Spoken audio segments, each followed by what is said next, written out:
Hi friends, అందరికీ నమస్కారం. Last time నా వీడియోకి చాలామంది సబ్స్క్రైబ్ చేశారు. న్యూ సబ్స్క్రైబర్స్ కూడా చాలామంది అయ్యారు. నా హార్ట్ఫుల్గా థ్యాంక్స్ చెప్పుకుంటూ నేను ఈ వీడియోని మీ ముందుకు తేబోతున్నానండి. లాస్ట్ వీడియోలో మదర్ గురించి నేను చెప్పాను, కానీ లేట్ అయింది. సారీ లేట్ అయినందుకు. ఎందుకంటే నేను మా ఊరు వెళ్ళాను. మా అమ్మని కలిసాక నేను ఏమేమి చిలిపి పనులు చేశానా, లేదంటే వేరే ఏమన్నా నేను అల్లర్లు చేశానా అని నేను కనుక్కోవడానికి మా మదర్ని చూడడానికి వెళ్ళానండి మా ఊరు. అక్కడికి వెళ్ళిన తర్వాత మా అమ్మ చెప్తుంటే నేను చిన్నప్పుడు చేసిన ప్రతి ఒక్క మాటలు నాకు బాగా నవ్వు తెప్పించాయండి. అండ్ అలానే నేను ఏమేమి చేశానో అల్లర్లు కూడా చెప్పింది. కానీ అప్పుడు చేసిన అల్లర్లు అండ్ చిలిపి పనులు నాకు ఇప్పుడు చెప్తుంటే నాకు ఇప్పుడు బాగా నవ్వు వస్తుందండి. అండ్ మీరు కూడా అలానే చేసి ఉంటారు. మీ మదర్ని ఎప్పుడైనా కానీ మీకు ఈ టైం కుదిరినప్పుడు మీ మదర్ని ఒక 1 hour 2 hours స్పెండ్ చేయండి వాళ్ళతో పర్సనల్గా. అప్పుడు మీకు కూడా తెలుస్తుంది చిన్నప్పుడు ఏమేమి చేశారని. మరొక విషయం, నా ఫ్రెండ్ చాలా దూరం నుంచి నన్ను కలవడానికి వచ్చింది. నా యూట్యూబ్ ఛానల్ లాస్ట్ టైం చేసిన వీడియోలో నేను మదర్ గురించి చెప్తా అని ఒక మాటను విని చాలా దూరం నుంచి జర్నీ చేసి వచ్చిందండి. ఆమెకు కూడా ఒక 10 months బాబు ఉన్నాడు. ఆ బాబు కూడా ఇప్పుడు ఇలానే నేను చెప్పిన ఒక విధానంలోనే అబ్బాయి కూడా అల్లర్లు చేస్తున్నాడు. అది మనతో షేర్ చేసుకోవడానికి చాలా దూరం నుంచి వచ్చింది మా ఫ్రెండ్.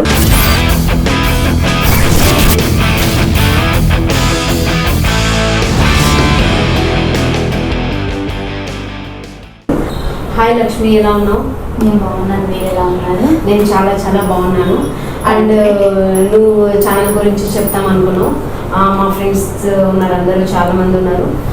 ఫ్రెండ్స్, ఈమె లక్ష్మి అని నా ఫ్రెండు. అండ్ చాలా దూరం నుంచి వచ్చింది. ఆమె కూడా కొత్తగా న్యూ ఛానల్ పెట్టబోతుంది. నా ఛానల్ని ఆదరిస్తున్నట్టే ఆమె ఛానల్ని కూడా ఆదరిస్తారని ఆమె చెప్పబోయే మాటల్ని విందాం. హాయ్ ఎవ్రీవన్, అందరూ బాగున్నారా? నేను చాలా బాగున్నాను. నేను యూట్యూబ్ తీస్తూ ఉంటే నా ఫ్రెండ్ నేత్ర వీడియోస్ చూశాను. చాలా బాగా అనిపించింది. లాస్ట్ వీడియోలో తను వాళ్ళ ఫ్యామిలీలో ఒక మెయిన్ రోల్ గురించి చెప్తూ ఉంది. ఓకే, నేను మెయిన్ రోల్ అంటే అందరూ అమ్మ అనే అనుకుంటారు. ఫస్ట్ ప్రిఫరెన్స్ మనం మదర్కే ఇస్తాము. నాకు కూడా ఒక 10 months బాబు ఉన్నాడు.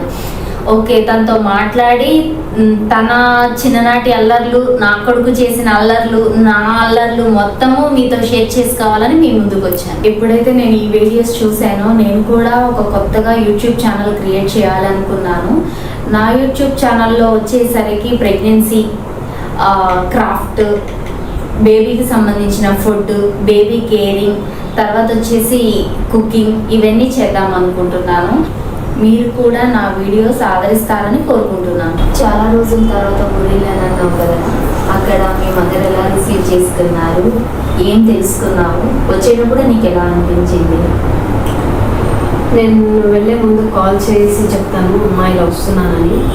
ఇంకా ఆమె నైట్ అంతా నిద్రపోయారు. నేను పోయేసరికి ఒక 18 hours జర్నీ పడుతుంది ఇక్కడ నుంచి నేను ఇంటికి వెళ్ళేసరికి.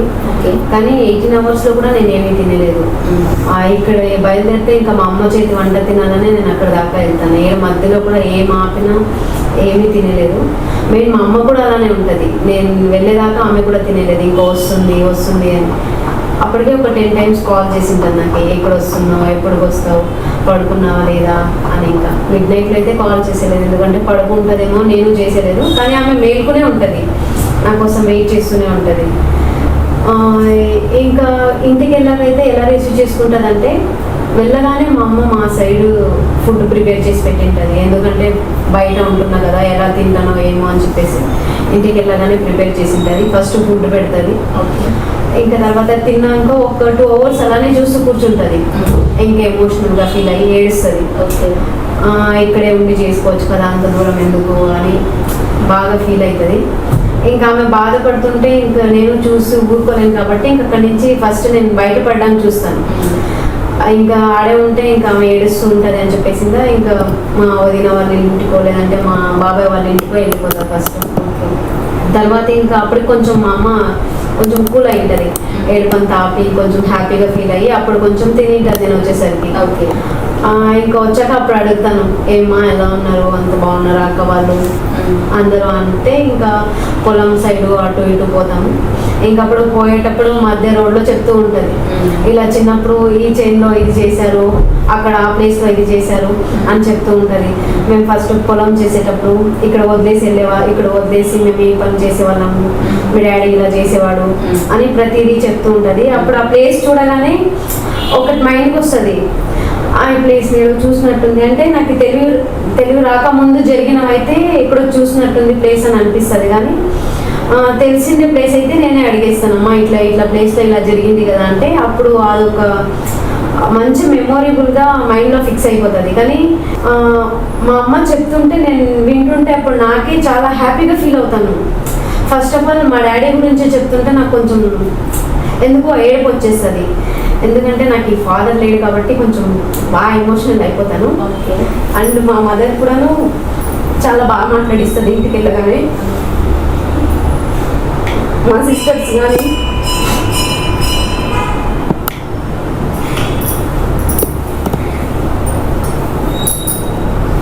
కట్ చేశారు.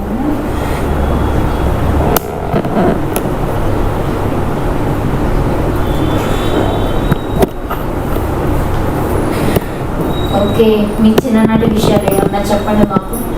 మీ ఇంట్లో ఎలా ఉండేది?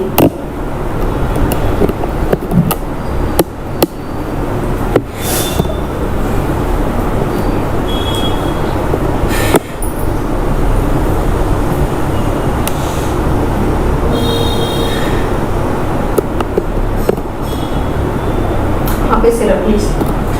పోయిన ప్రతిసారి నాకు అనిపించేది ఏమంటే మా మదర్ కానీ ఫాదర్ కానీ ఇద్దరు బాగా గుర్తుకొస్తారనమాట. చూడగానే బాగా ఏడుపు వచ్చేస్తుంది మా మదర్ని. ఎందుకంటే నేను దగ్గర ఇప్పుడు ఉండలేకపోతున్నాను. కట్ చేసారా ప్లీజ్. అక్కడికి వెళ్ళిన ప్రతిసారి నేను అక్కడికి వెళ్ళాలనిపిస్తుంది నాకు. కానీ వెళ్ళిన ప్రతి ఒక్కసారి కూడా నేను మా అమ్మని పిలుచుకొని అక్కడికి వెళ్తాను. ఎందుకంటే నాకు చాలా హ్యాపీ మూమెంట్స్ అక్కడ ఉన్నాయన్నమాట. మా ఫాదరు మేము అక్కడంతా చాలా వర్క్ చేసిందే ఒక ప్లేస్ కానీ అక్కడ చాలా టైమ్స్ ఫుడ్ తిన్న ప్లేస్ కానీ చాలా ఉన్నాయి. అందుకని ఎప్పుడు వచ్చినా మా అక్క వాళ్ళు వచ్చినా, మా తమ్ముడు వచ్చినా, మా మదర్ వచ్చినా మా ఇంటికి మా పొలంకి చాలా దూరం ఉంది, నడుచుకుని వెళ్తాం అనమాట. ఒక ½ అన్ అవర్ పడుతుంది మా చేనుకి వెళ్ళడానికి. వెళ్తూ ఈ మాటలంతా మాట్లాడుకుంటాం. మేము చిన్నప్పుడు ఏం చేసామమ్మా, ఎట్లున్నాము, ఎట్లు పెరిగాము, మా అక్క వాళ్ళు ఏం చేసేవాళ్ళు అని ప్రతి ఒక్క విషయము నేను ఎప్పుడు అడుగుతుంటాను అనమాట మా అమ్మకి. కానీ ఎక్కువ కేరింగ్ మా తమ్ముడి మీదే మా అమ్మ ఎక్కువ చూపిస్తుంది. మా అక్క వాళ్ళు కానీ నేను కానీ ఎక్కువ మా అమ్మ మీద ప్రేమ చూపించినా కూడా కానీ ఎందుకో మా తమ్ముడి మీద ఎక్కువ ప్రేమ చూపిస్తుంది. ఎందుకంటే చాలాసార్లు నేను ఈ క్వశ్చన్ మా అమ్మని అడిగాను, ఎందుకమ్మా వాటితో సమానం మేము కదా, మా అమ్మని కూడా అంతే ప్రేమగా చూడొచ్చు కదా అంటే, మేము 500 ఇచ్చినా ఒకే లెక్క అవుతుంది, మా తమ్ముడు 100 రూపీస్ ఇచ్చినా వాడు ఇంకా ఎక్కువ గొప్పగా చెప్పుకుంటుంది మా అమ్మ. ఎందుకంటే కొడుకు అనేనో ఏమో తెలియదు, ఇంకా వచ్చిన ప్రతిసారి వాడిని అడిగి ఏం చేయాలి, ఎలా చేయాలి, ఇట్లా అక్క వాళ్ళు వస్తున్నారు ఏం చేద్దామని ఫస్ట్ ప్రిఫరెన్స్ వానికి ఇస్తుంది. తర్వాత మమ్మల్ని అడుగుతుంది ఏం చేయాలి ఎలా అని. మా అక్క వాళ్ళు వస్తే కూడాను బాగానే రిసీవ్ చేసుకుంటుంది. నేను వెళ్ళగానే మా అక్క వాళ్ళు కూడా ప్రతి ఒక్కరు వస్తారు. ఎందుకంటే చాలా డేస్ తర్వాత నేను వెళ్తాను, 2 మంత్స్కి 3 మంత్స్కి వెళ్తూ ఉంటాను. ఫెస్టివల్స్కి అయితే నేను వెళ్ళలేదు. ఎప్పుడైనా నాకు ఫ్రీ అయిన టైంలోనే నేను ఇంటికి వెళ్తాను అన్నమాట. ఇక్కడ చాలా దూరంగా ఉంటున్నా కాబట్టి బాగా అప్పుడప్పుడు బాగా ఎమోషనల్ అవుతూ ఉంటాను. మా అమ్మ గురించి గుర్తుకొచ్చిన ప్రతిసారి ఒకటే బాధపడుతూ ఉంటాను, ఫ్రెండ్స్తో షేర్ చేసుకుంటూ ఉంటాను. ఇంకా అందుకే ఇంటికి వెళ్ళగానే బాగా మా అమ్మ చూస్తుంది. అక్కడే ఉండాలనిపిస్తుంది కానీ ఉండే సిచ్యువేషన్ ఈ టైం కాదు కాబట్టి ఇక్కడి నుంచి కొంచెం ఏదో నా చేతి అయినంత సహాయం నేను చేస్తూ ఉంటాను మా అమ్మకి. అక్కడే ఉండి చేయాలని అనిపిస్తుంది కానీ చేయలేను. తర్వాత ఫెస్టివల్స్ టైంలో మీరు ఇంటికి వెళ్ళలేదు కదా, అప్పుడు కాల్లో మీరు ఫోన్ చేసి మీ మదర్తో మాట్లాడినప్పుడు మీరు లేరు అన్న లోటు మీ మదర్ మాటల్లో మీకు కనిపిస్తుందా? ఖచ్చితంగా కనిపిస్తుందా? ఇంకొకటి ఇంకొకటి తెలుసా మీకు, మా అమ్మ రాశి ఫలాలు చూస్తుంది అనమాట. డైలీ మార్నింగ్ లేవగానే దాంట్లో నా ఒక రాశికి ఏం చెప్తారో ప్రతిదీ పాటించి మరి నాకు చెప్తుంది. ఇలా ఈ బట్టలు వేసుకో, ఈరోజు ఇది మంచిది, ఇలా చెయ్యి, ఈరోజు మంచిది, ఈ దేవుడికి వెళ్ళి పూజ చెయ్యి అని ప్రతిరోజు చెప్తుంది. కానీ నేను చేసేదో మా అమ్మకు తెలిసేలేదు, కానీ ప్రతిరోజు చెప్తుంది మా అమ్మ. ఇలా ఏమన్నా హెల్త్ బాగాలేదంటే మా అమ్మనే పోయి దేవుడికి అభిషేకం కానీ లేదంటే పూజ కానీ చేస్తుంది. నాకే కాదు, మా అక్క వాళ్ళకి ఏం బాగాలేదన్నా అలానే చేస్తుంది. ఎక్కువ కేరింగ్ అంటే మా తమ్ముడికే ఇస్తుంది, ఎందుకంటే వాడు మా అందరిలో లాస్ట్ వాడు కదా, అందుకని వాడికి ఎక్కువ కేరింగ్ చూపిస్తుంది మా అమ్మ. ఓకే, మరి చిన్నతనంలో మీ అక్క, మీ తమ్ముడు, మీరు కలిసి ఇంట్లో జరిగిన సందర్భాలు ఏమైనా గుర్తొచ్చాయా? చాలా ఉన్నాయి. మా సెకండ్ అక్క, నేను, మా తమ్ముడు చాలా గొడవ పడేవాళ్ళము. ఇప్పుడు లేదా అంత గొడవ ఏం పడలేదు, అంటే ఇప్పుడు అంతా పెద్దవాళ్ళు అయిపోయాం కదా, ఇప్పుడేమి గొడవ పడలేదు. ఒక విషయం చెప్పాలనుకుంటున్నా. మా అక్క, నేను చిన్నప్పుడు ఒక 4th స్టాండర్డో 5th స్టాండర్డో చదువుతున్నా. మా తమ్ముడు నాకంటే అప్పుడు చిన్నవాడు. మా అక్క అప్పుడు 10th ఏమో చదువుతుంది. మా ఫాదరు మదరు ఎక్కడికైనా వెళ్తే మటుకు మా అక్క ఏం చేస్తుందంటే, మాది ఆవులు ఉండేది, ఆ పాలు పిండి డైరీకి వేస్తాము, దాంట్లో ఎక్కువ మిగిలించుకుంటుంది అనమాట. ఎక్కువ మిగిలించుకొని కాల్స్తుంది, కానీ ఫుడ్ ఏం చేసేలేదు. కానీ మా మదర్కి ఫాదర్కి ఏం చెప్తుంది అంటే చేసుకున్నామనే చెప్తుంది.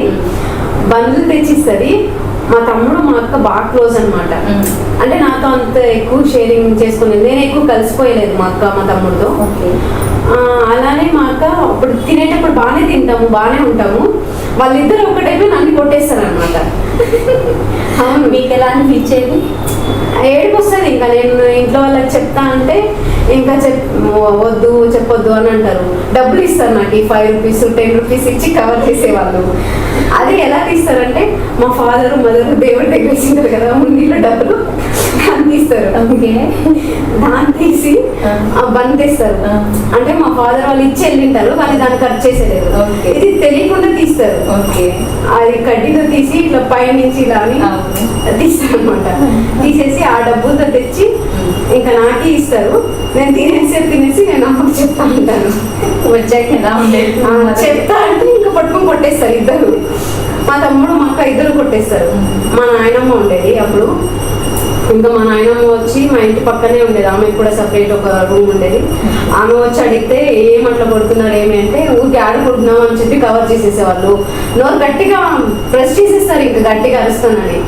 ఇంకప్పుడు ఏం తెలియని సిచ్యువేషన్ కాబట్టి ఇంకప్పుడు అంత గుర్తులేదు. ఇప్పుడు తెలుసుకుంటే అసలు అలానే అదే లైఫ్ బాగుంది, అలానే ఉంటే బాగుండేదేమో అని అనిపిస్తుంది. ఎందుకంటే ఫాదరు మదరు అక్కడే ఉండేవాళ్ళము, వాళ్ళు ఏ కష్టం వచ్చినా వాళ్ళే చూసుకునేవాళ్ళు కాబట్టి ఆ లైఫే బాగుందని అనిపిస్తుంది. ఇప్పుడు మా అక్క వాళ్ళకంతా మ్యారేజ్ అయిపోయింది, వాళ్ళ ఇంట్లో వాళ్ళు ఉన్నారు. ఎప్పుడైనా వస్తే కూడా 1 day 2 day ఎక్కువ అవుతుంది కాబట్టి ఉంటే బాగుంటుందని అనిపిస్తుంది. ఎప్పుడైనా వస్తే కూడాను అక్క ఒక 4 days 5 days ఉన్నానంటే కూడాను వాళ్ళకు ఉండే టైం ఉండేలేదు. ఉండమని చెప్పే కూడా మాకు కూడా అడిగే అంత రైట్స్ ఉండేలేదు. చిన్నప్పుడు మీరు ఆడుకున్న ఆటలు ఇంకేమైనా గుర్తున్నాయా? ఆటలు అంటే చాలా ఉన్నాయి. ఖోఖో ఆడేదాన్ని, అండ్ కబడ్డీ, చిన్నపిల్లలతో కబడ్డీ ఆడేవాళ్ళము. హాలిడేస్ వస్తే సాటర్డే హాఫ్ డే స్కూల్ అయిపోయేది. అప్పుడు మా ఊర్లో చిన్నపిల్లలందరూ కలిసి చెరువుకి వెళ్ళేవాళ్ళం. చెరువుకి వెళ్ళి కబడ్డీ, ఖోఖో, అది 4 ఇండ్లని అది కడ్డీతో రాసి దాంట్లో ఆడేవాళ్ళం అనమాట. అట్లా ఆటలన్నీ ఆడేవాళ్ళము. అండ్ ఎక్కువ అంటే ఫోకస్ నాకు ఖోఖో, కబడ్డీ ఇట్లా దానిపైన ఎక్కువ ఆడేదాన్ని, గ్రూప్గా ఆడేదాన్ని. మీరు నన్ను ఎన్ని క్వశ్చన్స్ అడిగారు కదా, కానీ మీరేం చెప్పట్లేదు. మీకు ఇలాంటి మెమోరీస్ ఏమైనా ఉన్నాయా? అండ్ హ్యాపీనెస్ కానీ లేదంటే ఏమైనా లైఫ్లో జరిగిన ఇన్సిడెంట్ కానీ ఏమైనా గుర్తున్నాయా మీకు? నాకు చాలా మెమరీస్ గుర్తున్నాయండి. చిన్నప్పుడు మా చుట్టుపక్కలే చాలా మంది పిల్లలు ఉండేవాళ్ళు. ఇలాగే పిల్లలందరినీ గ్యాదర్ చేసేసి కిచెన్ సెట్ ఆట ఆడుకునేవాళ్ళము. మొత్తము అంతా అల్లరిగా ప్రతి ఒక్కళ్ళం 1 రూపీ కలెక్ట్ చేసి ఒక ఫెస్టివల్ చేసుకునేవాళ్ళము. మా అమ్మ వచ్చేసి నువ్వు ఎప్పుడు ఆటలోనే ఉంటావు అని కొట్టేవాళ్ళు నన్ను. బాగా కొట్టేవాళ్ళు. తర్వాత వచ్చేసి బార్బీ బొమ్మకి బట్టలు కుట్టడం అలా చేసేదాన్ని. తర్వాత పిల్లలందరినీ తీసుకొని పంట పొలాల చుట్టూ తిరగటం, రకరకాల ఆకులు పువ్వులు కోసుకొచ్చేసి ఒక షాప్ పెట్టేసి ఆటలాడేవాళ్ళం. మా చిన్నతనంలో జరిగిన అల్లర్లు మామూలుగా లేవు. అప్పటి రోజులకి ఇప్పటి రోజులకి చాలా తేడా ఉంది. నేను ఆడిన ఆటలు నా కొడుకు ఆడే ఆటలకి చాలా వేరియేషన్ ఉంది. అంటే ఇప్పుడు మీ బాబు చిన్నోడు కాబట్టి మీకు అంత అర్థమవుతలేదు, కానీ మీ బాబు కూడా పెద్దోడు అయ్యాక ఇంకా మీకంటే ఎక్కువే చేస్తాడేమో. అల్లరి ఎక్కువే చెయ్యొచ్చేమో, నాకు తెలియదు అదైతే. కాకపోతే మీరే ఇంత అల్లరి చేశారంటే మీ కొడుకు చేయకుండా ఉంటాడా? చేస్తాడు. నేను ఆ మాట అనటం చెయ్యడు అని నేను అనట్లేదు. కాకపోతే ఆ రోజులకి ఈ రోజులకి చాలా తేడా ఉంది కదా. అప్పుడు రోజులు వేరు, ఇప్పటి రోజులు వేరు. ఇప్పుడంతా కంప్యూటర్ యుగం అయిపోయింది. ప్రతి ఒక్కళ్ళు ఫోను, టీవీ, ల్యాప్టాప్ ఇవి తప్పితే బయటికి వెళ్దాము ఆడుకుందాము అని అయితే ఖచ్చితంగా లేదు. సో తెలియదు ఎలా జరిగిద్దు అని ఐడియా లేదు. రీసెంట్గా మీ మదర్ని ఎప్పుడు మీరు మీట్ అయ్యారు? రీసెంట్గా అంటే నేను రీసెంట్గానే ఇక్కడికి వచ్చానండి. నాది ఇది ఫస్ట్ డెలివరీ. నేను 1 yearగా మా మదర్ దగ్గర నుండే ఉన్నాను. ఈ మధ్య నేను ఇక్కడికి వచ్చాను. ఇవన్నీ తర్వాత మీ మదర్తో మీరు ఇట్లాంటి హ్యాపీ మూమెంట్స్ కానీ లేదంటే సాడ్ మూమెంట్స్ కానీ ఇలాంటివి ఏమన్నా మీకు? నాకు చాలా మూమెంట్స్ గుర్తున్నాయి.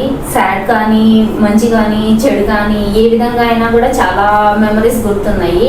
వీటన్నిటికంటే నేను ఇప్పుడు ఒక మదర్ని, నా కొడుకుని కన్న తర్వాత ఓకే మా మదర్ నా కోసం ఇంత కష్టపడ్డారా అన్న అనిపిస్తుంది. ఇంత కష్టపడ్డారా, ఇంత కష్టపడితే నేను ఇంత దాన్ని అయ్యానా అని నాకు ఈ నిమిషం అనిపిస్తుంది.